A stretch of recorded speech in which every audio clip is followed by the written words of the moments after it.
ሰው እጁ ላይ ያለውን ነገር ማጣጣል ልማዱ ነው። የቀረበነው ነገር ሁሉ እየቀለለብን ይመጣል እና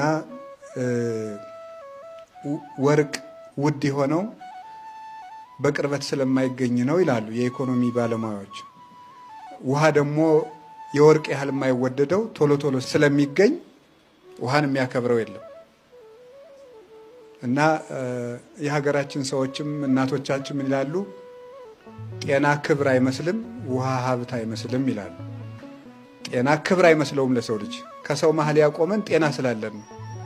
ባይኖረን ከሰው መሀል መዋል አንችልም ነበረ። ሰው ግን ጤናው ክብር አይመስለውም። የሚያስከብር ጤና ነው።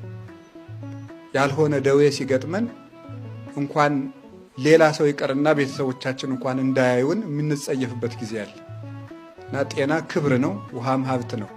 ግን ሰው በጠባዩ አጠገቡ የሌለውን እየናፈቀ ያለውን እየናቀ የሚኖር ጓጊ ፈላጊ ፍጡር ነው ሰው። እጁ ላይ ያለ ነገር ምን ጊዜም ይቀልበታል። ሁሉም ነገር ስንደርስበት እየቀለለን ስናገኘው እየናቅነው እንኖራለን።